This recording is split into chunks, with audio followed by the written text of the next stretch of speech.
Isa ka rin ba sa tamad na maglinis ng inyong ref? Ay tara, samahan mo akong maglinis. Or should I say, sabayan mo na akong maglinis. Naglinis nga pala ako kanina ng mga lagay ng mga plato at naisipan ko nga pakuluan aring mga kutsara at saka tinidor. Kayo mga tsinggo, ginagawa nyo rin ba ari kahit paminsan-minsan? Ito nga pala yung mga gamit na nasa loob ng aking platuhan at pinaghuhugasan ko na nga lahat dahil nakakita nga ako din ng bisitang ipis. Ipiste ay talaga namang nakakasura. Ganito na nga pala yung naging itsura ng aking platuhan matapos ko nga itong linisan. Sayang at hindi ko nga lang nakunan yung before nito. Anyways, kaunting patalastas nga lang yun at dumako na nga tayo din sa ating pinaka-topic talaga. Nabubuksan ko nga lang itong ref kapag meron nga ako ditong extra stock kagaya ng baboy, manok, mga gayon. Nagagamit ko nga rin ito kapag Pasko, bagong taon or kahit ano basta may okasyon. Pero madalas nga dito ay nakapatay nga ito dahil wala naman tayong pang-stock gayon. Kaya naman pinaglalagyan ko na nga muna ito diyan ng mga tubig o kung anong mga anik-anik na pwedeng ilagay ko nga dito. Minsan ay natatawa pa nga ako dito dahil ang mga tubig na nilalagay ko nga din kahit nakapatay nga aring ref ay nagmumoist pa rin at saka ang lamig. Sabi ko nga'y partida pa yan at nakapatay nga aring ref, paano pa kaya kung nakabukas na. Anyways, pinagtatanggal ko na nga muna ang mga laman nitong ating ref at tingnan nyo naman ay talaga namang pagkarumi na. Mas mapapadali kasi yung ating paglilinis kapag natanggal na nga diyan ang mga nakaharang at ang mga nakalagay. Luma na nga rin aring ref na are kaya naman makikita nyo yung mga bakas ng lumipas. Hindi ko nga ito nabubuksan pero hindi nga talaga maiwasan na magkadumi nga ito. Pero syempre kung gusto natin na magtagal sa atin ng isang bagay ay kailangan natin itong alagaan at linisan. Nilabhan at sinabunan ko na nga muna aring aking lumang towel na hindi ko na ginagamit palibasay nagkabutas-butas na. Kaya naman para mapakinabangan ko pa nga ay ginawa ko na nga itong basahan. At maya-maya pa ay natapos ko na nga itong parting ari at ito na nga ang kinalabasan. O diba kumikintab-kintab pa. Minsan nakakatamad naman talagang gumawa ng mga gawaing bahay pero kapag nasimulan mo na nga ay for the go na. Natapos ko na nga linisan ang may bandang pintuan at isusunod ko naman aring dinis sa loob. Diba kung ano-ano na nga lang ang mga nakalagay dinis sa loob. Kung ang iba ay maraming stock na pagkain, ako naman maraming stock na mga gamit. O diba lumalaban. Tinanggal ko na rin itong pinaka-drawer nga dinis sa may chiller at tingnan nyo naman ay pagkarumi din. Wala naman akong nilalagay sa parting iyan pero ewan ko baga ba't nagkakadumi ng gayan. Tinanggal ko na nga rin diyan aring mga shelf para malinisan ko nga ng maayos. Tinanggal ko na nga rin diyan aring crisper at itong glass shelf ay tingnan nyo na may pagkalabo na. Isa talaga sa nakakatamad linisan dinis sa ating bahay itong ref pero kapag nalinis na naman natin ay very satisfying nga ang feeling. O diba, look at this, napakadumi nga na rin. Kung mapapansin nyo ay sira-sira na nga aring freezer na are pero lumalaban pa naman. Pupunasan ko nga lang itong mabuti hanggang sa matanggal ang mga alikabok at mga dumi nga diyan. Medyo nahirapan nga akong magpunas sa parting are at medyo dumikit na nga ang mga dumi. Nakasiksik pati sa maliit na sulok ang mga dumi kaya medyo nahirapan nga ako diyang punasan. Ginagawa ko na nga lang diyan kapag medyo madumi na itong aking basahan ay nilalaban ko na nga lang ito ulit saka ko ginagamit. Okay lang naman kahit medyo hassle nga itong gawin dahil pag malinis na nga ito ay for the go ang saya. Kaya naman ikaw diyan na nanonood sa akin na alam mong medyo madumi na ang ref mo ay magsimula ka na ngayon pa lang. Para naman maging happy ka mamaya pag nakita mo yung resulta at kalinisan. Nakailang ulit nga ako ng punas diyan dahil medyo makapit talaga yung mga alikabok na nandito. Napaka-useful nga talaga ng mga lumang towels natin na hindi natin ginagamit dahil napakaganda nga niyang gamitin sa paglilinis. Magaling nga kasi itong mag-absorb ng mga alikabok at saka ng tubig kaya naman for the go. At ayan na nga, ito na nga yung ating before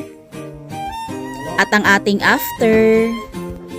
Digay napakalaking achievement nga sa atin na matapos yung isang gawain na alam nating kinatatamaran nating gawin. O ikaw ba Chinggu, sinabayan mo ga akong maglinis ngayon? Kung oo, I'm so proud of you sis. At nang matapos ko nga ditong hugasan at linisan at punasan aring mga shelf dini ay ibabalik ko na nga ito dini sa may ref. O diba, kadaming at nun, ikaw na bahala mag-adjust sis. Nakaka-proud nga naman sa maliit na bagay ay nakagawa ka nga ng isang ganitong klase ng gawain na talaga namang nakakatamad. Sa totoo lang, mas gusto ko pang maghugas ng sangkatutak ng mga pinggan kaysa maglinis ng ref. At sa wakas ay natapos ko na nga rin ang paglilinis ko na ring ref. Kung nagustuhan mo nga itong aking video, please leave a comment, like, share, and follow. Thank you so much for watching. God bless.